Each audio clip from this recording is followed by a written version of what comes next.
For this week's Super Dwarf Sunday, I'm going to take you through a day in the life of TC. Today is Friday, February 14th, Valentine's Day, 2020. It is 9 a.m. This is typically the time when I do my first checks of all of the animals. And I knew that I would find TC in his humid hide on the warm end of his enclosure, because I always do at this time of day. It would be very unusual for me not to find him here. Okay, it's 10 a.m. Hi, TC. I know I'm gonna be bugging you all day. Still in his humidity hide.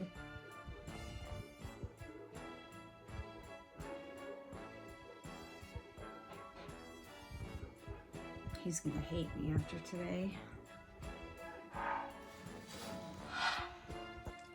And it's 11, still in his humidity hide, and he's irritated with me because I keep bugging him. Okay, 12 o'clock,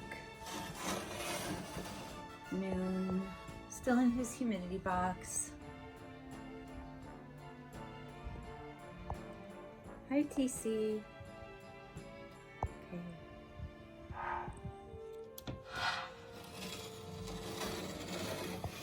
Still in the same spot, TC?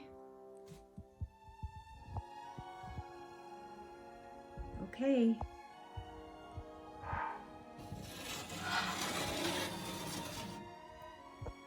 Still in his humidity hide.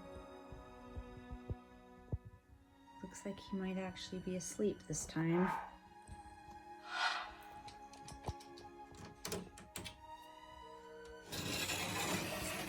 Oh my goodness, you're awake and you're out.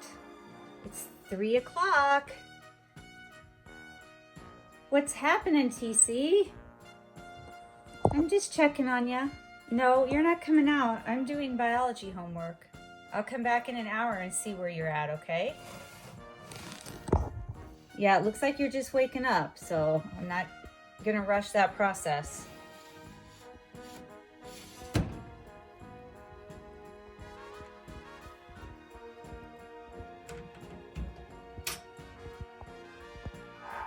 It is 4 o'clock. It looks like TC moved since we last checked on him. Hi there, TC. You're out and about? I have to go to biology class, and so we're gonna skip a few hours of our day in the life of TC. I shouldn't have picked today because I forgot I had to go to school, but we will see what TC is doing later on when I get home. So it's 4 p.m. and I'll get home between 9 and 10 p.m. and we will see what TC's up to then. All right, later days, TC. Looks like you're wide awake now. Have fun while I'm gone. I won't be bugging you for a few hours. It's 4:15. One more quick glimpse of TC. I'm not even gonna open your door because I have to blaze. All right, TC. Later, I have to go learn biology. Behave yourself while I'm gone. Hi, TC. I'm back from school. It looks like you're back in your humidity hide. So did you have a busy evening? And now you're putting yourself back in your humid hide or what? We'll have to pick this up tomorrow. Are you gonna come out? What are you doing? Huh? What do you want to do? I'm not taking you out and I'm not feeding you. So any coming out has to be your choice.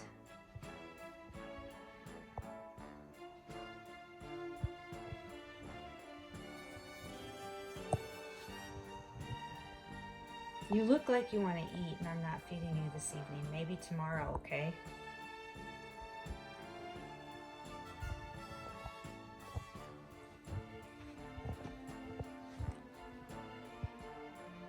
Maybe tomorrow. I'll come check on you in a little bit. Thank you. Good boy.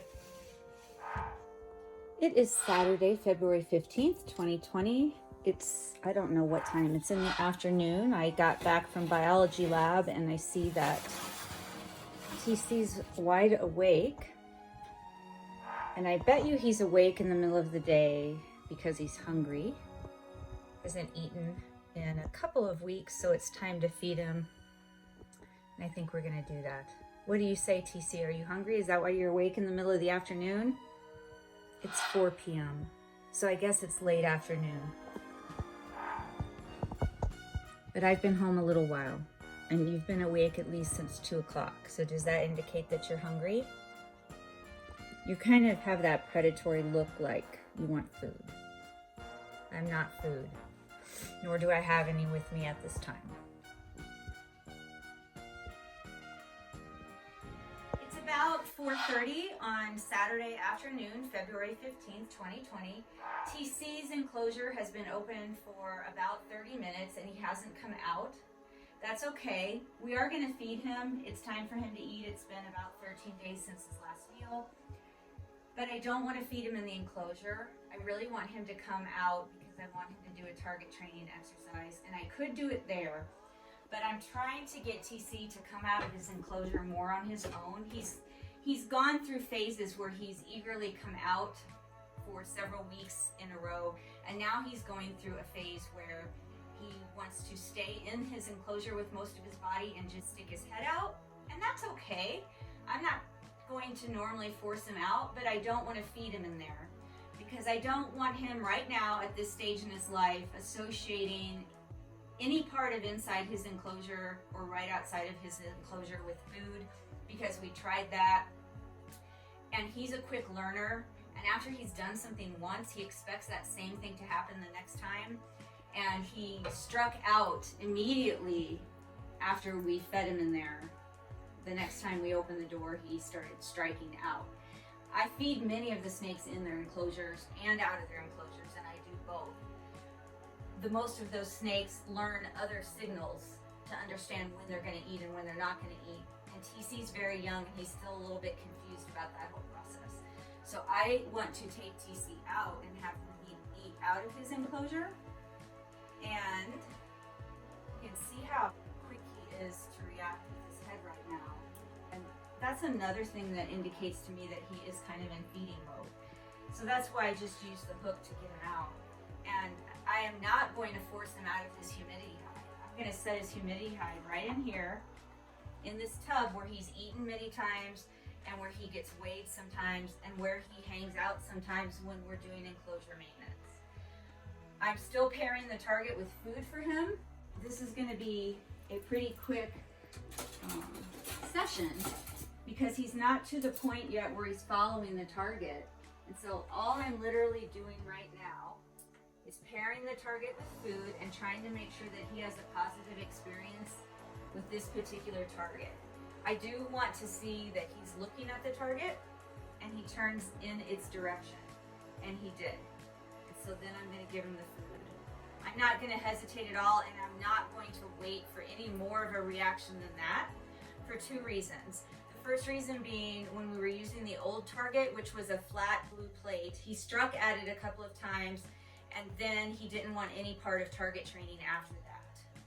The other reason is I don't want him to learn to strike at this target buoy, because if he hits it and he finds it unpleasant, then he may not want any part of target training with this target either. And so I want to make sure that as soon as he looks at it, I'm rewarding that so he associates this with something pleasurable, with something good. He's not afraid of it, and that he doesn't have an aversive experience with it, meaning that it's not punishing for him, so he doesn't strike at it and it hurts or it scares him and now he doesn't like this target. The other reason that I'm doing it very quickly is because I'm still trying to get him to associate this target with food, which I think he's starting to do now, and then the next step is going to get him to follow it, but he's going to have to take little baby steps just because of his personality. And he's very emotionally reactive to experiences that happen, and he remembers experiences after one time. So when we were doing the target training before, he learned very quickly to associate that flat round target with food, which was great. But Then he got overzealous about it, and during one of our sessions, he struck at it a couple of times and hit it with his face. He found that apparently very unpleasant, and after that, he wanted nothing to do with that target. So we've had to start over with a new target, and I don't want to repeat what happened before. So we're being very careful. We're going in little baby steps with him, and that is based on his individual personality and temperament. TC's done eating, so we're going to move him back to his enclosure. He is not in his room now. I moved him and his tub and his meal out of his room because I have a carpet python in that room loose, and I did not want to leave TC alone in there eating while the adult carpet python was in the room exercising. And so TC got to sit out here. This is a room he's familiar with. He's been on the snake tree many times and climbed around this area before.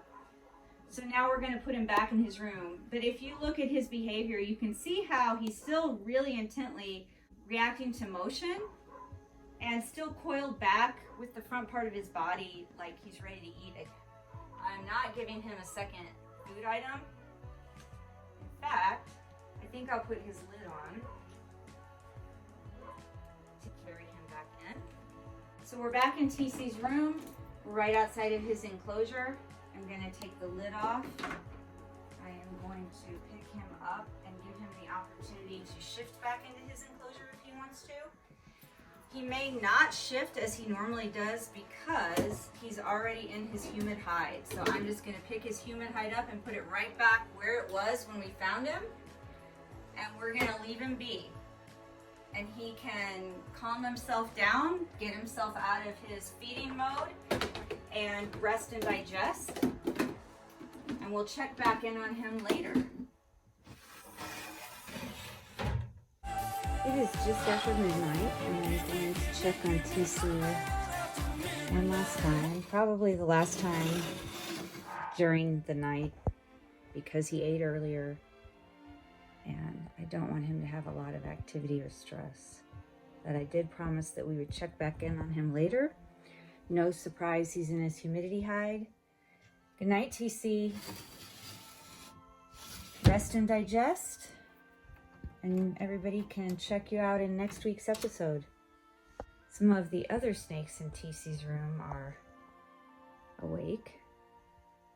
There's one of the Morelia spilota variegata that lives next to him, a Darwin carpet python. And here's a couple of Papuan carpet pythons that live right across from TC. Another Papuan carpet python. And one other over here. I know that they look like they're in feeding mode, but they just got fed 2 days ago, so I'm not feeding them again right now.